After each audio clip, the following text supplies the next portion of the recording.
Nuestro tema de hoy, Rocha Moya desafía a la presidenta Sheinbaum. Soy Fernando Núñez de la Garza Evia y te tengo el análisis político nacional más importante de hoy.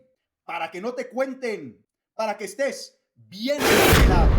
Y comencemos. La gran pregunta es ¿por qué López Obrador está tan interesado en que se quede en México Rubén Rocha Moya? ¿Acaso fue el intermediario entre el cártel de Sinaloa y la presidencia de la República? Y la otra gran pregunta es, si no hay pruebas en contra de Rocha Moya y es tan inocente, ¿por qué la presidenta Sheinbaum insistió en que volviera a pedir licencia? ¿Acaso está haciendo lo que quiere Estados Unidos? ¿Se deja mangonear por Estados Unidos?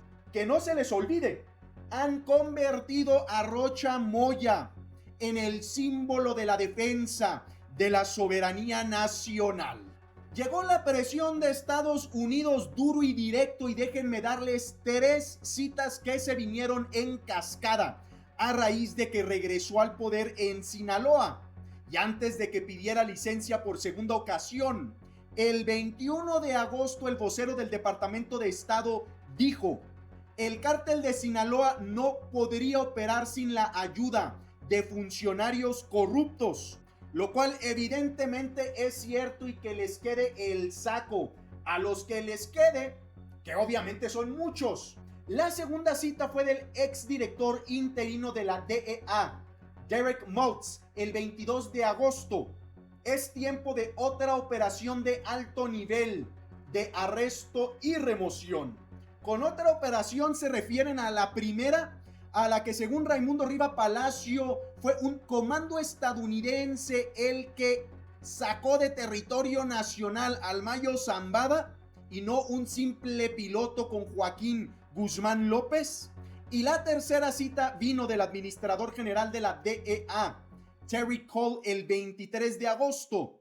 Hay funcionarios de alto nivel que trabajan directamente con los cárteles. El mayo es solo el comienzo de lo que está por venir en México. Y esa vaya que es una amenaza y esperemos que se haga todo eso en colaboración con las autoridades mexicanas. Sin embargo, la respuesta de Omar García Harfuch no se hizo esperar y qué bueno, aunque dejó mucho que desear.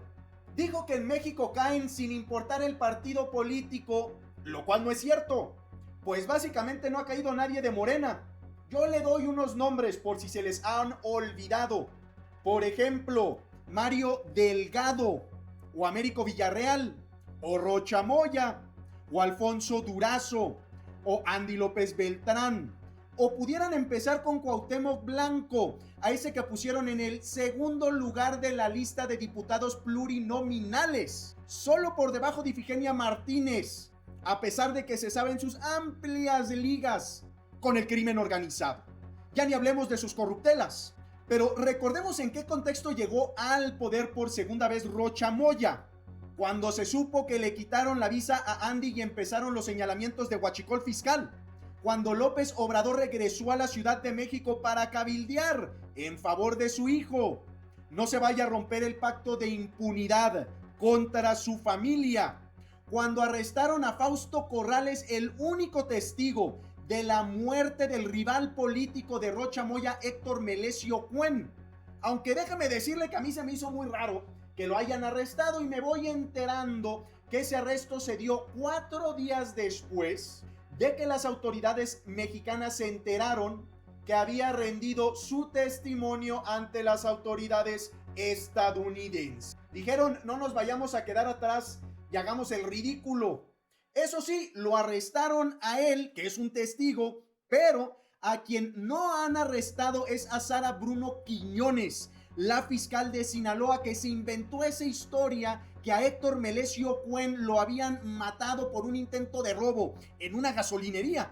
Y ya está probado que fue una tremenda mentira. Ella sigue libre y feliz. Y yo solo le quiero recordar unas cosas muy claras. Primero, secuestraron a la estructura electoral del PRI en 2021, el cártel de Sinaloa, para darle la victoria a Rocha Moya. Y en eso se pusieron de acuerdo. ¿Y usted cree que el presidente que dijo que todos los presidentes se enteran de todo, López Obrador, no se enteró? Y le quiero recordar una segunda cosa, que cuando Estados Unidos dijo que iba por 10 sinaloenses, 2 se entregaron rapidito. El primero, el ex secretario de Seguridad Pública, quien también es un general de división, Gerardo Mérida Sánchez, y que mucho indica ya es testigo protegido. Y si alguien se sabe las entrañas de Sinaloa y del ejército, es él.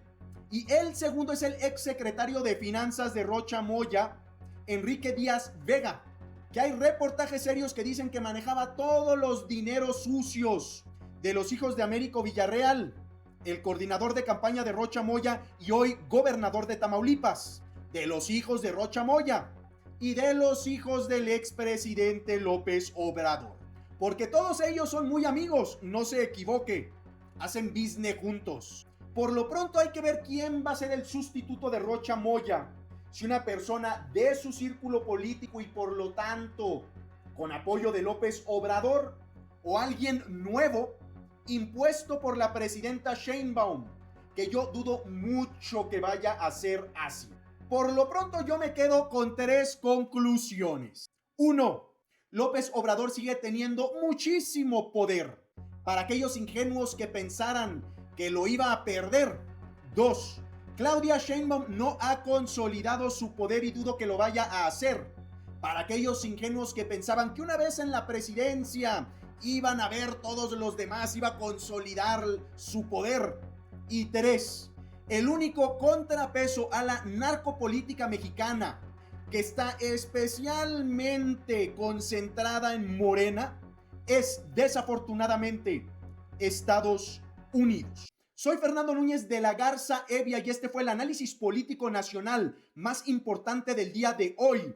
Sígueme en redes sociales y te veo hoy a las 8:30 de la noche en vivo para platicar de estos temas y muchos más. Para que no te cuenten, para que estés bien enterado.